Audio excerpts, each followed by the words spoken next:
Morning, children. This is Shweta ma'am once again. So I hope that the first part of this first chapter, Living World, was understandable to everyone. You all have received the video as well as the study material and have understood it well, right?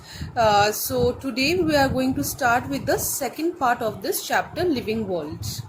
Last class we have studied about taxonomy. What is that? It is a functional science which is having three basic components. What are those? Identification, classification and nomenclature. So three parts are there. Firstly, identification means what? It is the finding of correct name. Classification is the systematic arrangement of the organism according to hierarchy, and nomenclature is referring to the naming of plants, animals and other objects. So today in this lesson, we'll start on with binomial nomenclature. So firstly, nomenclature is obviously naming of the organisms. So why binomial? Because this bi word refers to two. So two names are being given to one specific organism. Firstly, this binomial nomenclature was developed by the scientist Carolus Linnaeus, and he used that in his book The Species Plantarum, which was published in 1753. What he said, that the scientific name of an organism, it has two parts. One is genus or generic name, another one is a specific epithet. So in this example of mango, that is Mangifera indica, you will see two particular parts are there. For that, it is referred to as binomial. The first part is called the generic name and the second part is called the specific epithet. Right. In this one also, scientific name of human, Homo sapiens, the first part is called the generic name and the second part is called the specific epithet. Now, for this naming, there are some international scientific bodies which are present, which ultimately help in the naming of these organisms.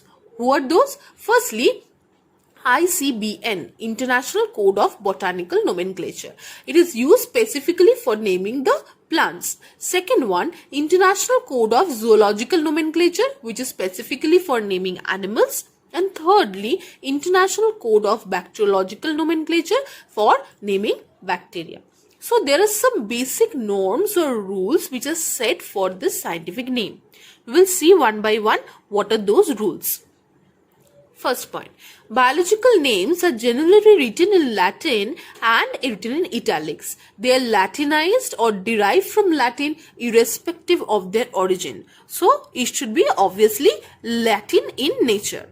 Next one, the first word in biological name represents genus, while the second component, it represents the specific epithet. In the previous example I have shown you, this is the genus name and this one is the specific epithet.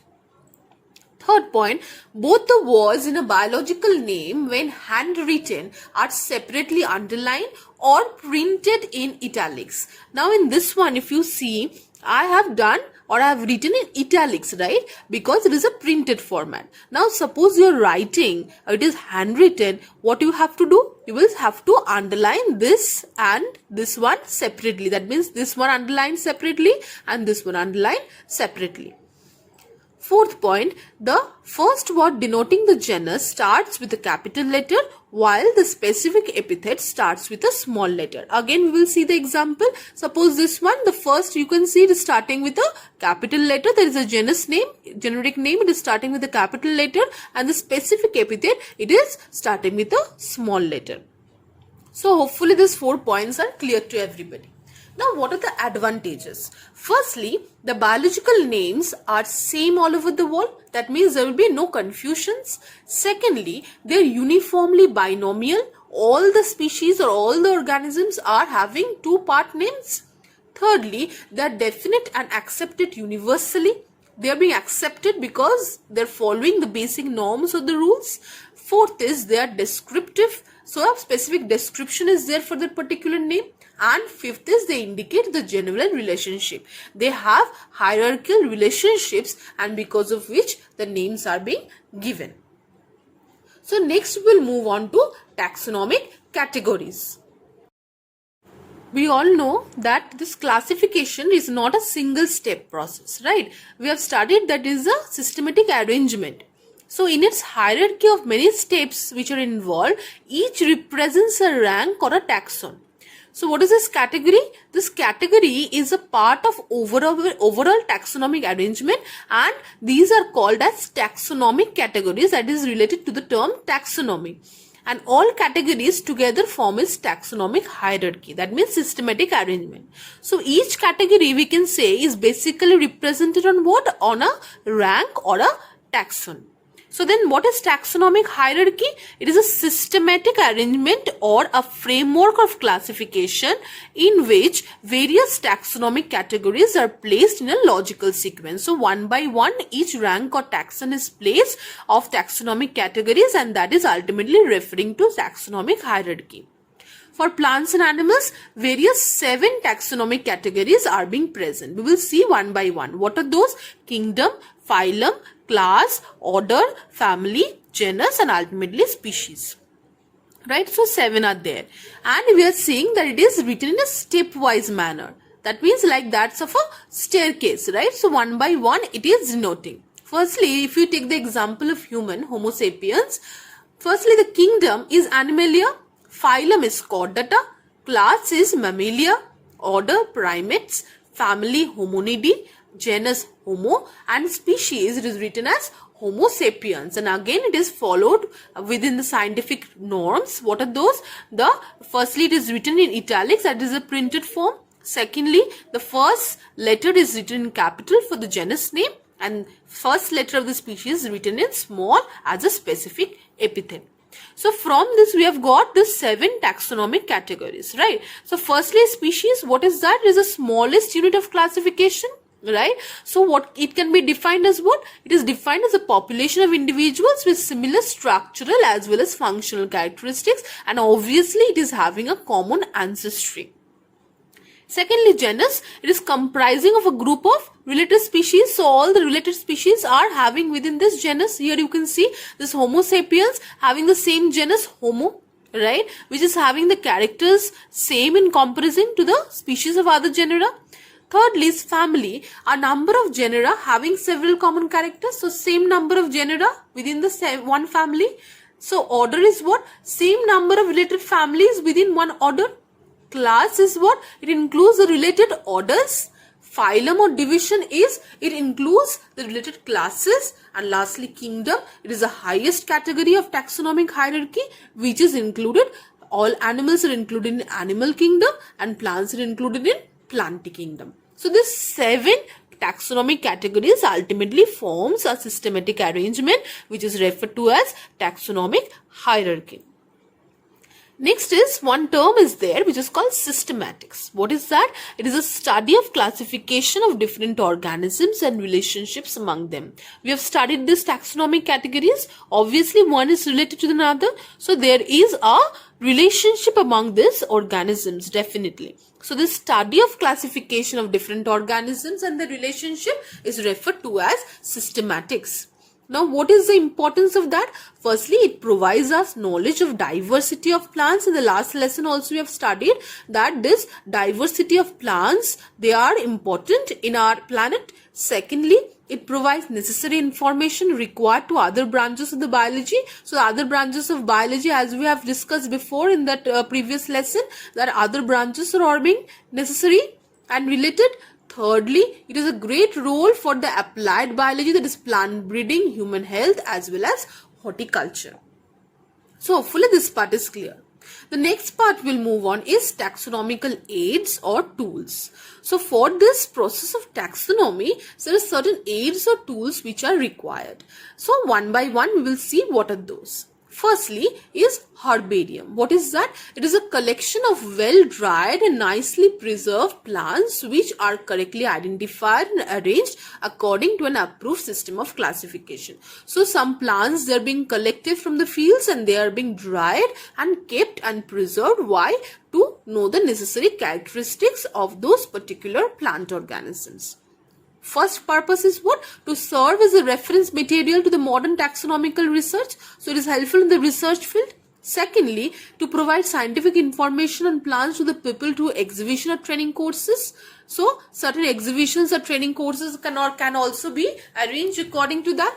Third is to serve as a national plant wealth repositories. That means as a storage, it can be kept for a long period of time. Second one, botanical gardens.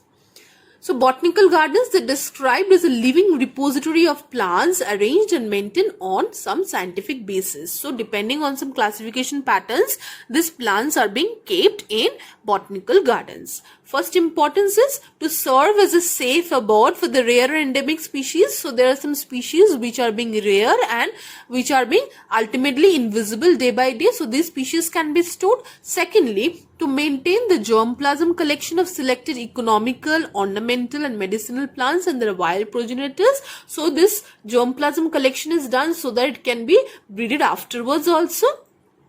And what are the examples of these botanical gardens? Firstly is Royal Botanical Garden, Kew, England. Next, Indian Botanical Garden, which is present in Shibpur, Howrah. Third is National Botanical Research Institute in Lucknow. Apart from these three, there are many botanical gardens which are being present. Next is zoological parks. I assume that many have went to the zoological park which is present in Alipur. Okay, so the zoological parks, what are those? These are the man-made places where animals are provided with conditions as similar as possible to their natural habitat. So in this parks, what happens? The natural habitats are being maintained, the animals are being kept. What is the first important point? As the first botanical garden was a repository for the plants which are threatened or rare, so these zoological parks are helpful in restoring the degraded ecosystem and the rehabilitation of the threatened species. Secondly, this inform about the mode of living, feeding habitats and behavior of this wild animals. So everything information we can get through this zoological parks. Some of the examples are firstly National Zoological Park, which is present in Delhi. Next is Alipur Zoological Garden, present in Kolkata, and Madras Crocodile Bank Trust, which is present in Chennai. Apart from this, there are many other zoological gardens which are also present. Next one is museum. What are those? I think many of you have visited the museums also. There is one Indian museum which is present in our state, West Bengal. So these museums, what are those? These are the institutions which have a collection of preserved plants and animals for study and reference. In the previous ones, we have seen the botanical garden is specific for plants and the zoological garden is specific for animals. Whereas museum, both plants and animals are kept and preserved for study and reference. In this, what happens? The specimens are preserved for longer duration by placing them in chemical preservatives. The plants like algae, fungi, mosses, they are preserved which cannot be maintained in the botanical gardens. So hopefully these parts are clear. So the next type of taxonomical aid is keys. What are those? Keys is specifically present for the identification of plants and animals and which is analytical in nature.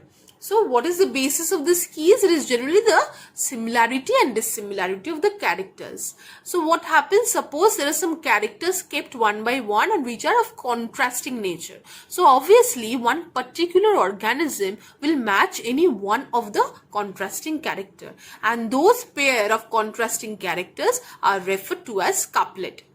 At each point in decision process, as multiple alternates are given, each leading to a result of a further choice. So obviously what happens whenever two contrasting characters are present, an organism will obviously match with only one character. So ultimately it will result in the identification of that particular organism. Next one, flora, monograph and manuals. So what are those? Firstly, flora, it is the actual account of habitat and distribution of plants. Manuals, it is useful in providing information for identification of names of species found in a particular area. And monographs, this contains information of only one taxon. So these are the taxonomical aids. What are those? Herbarium, botanical garden, zoological parks, museums, keys, and lastly flora, monograph and manual. So hopefully this lesson is clear to everybody. Thank you so much.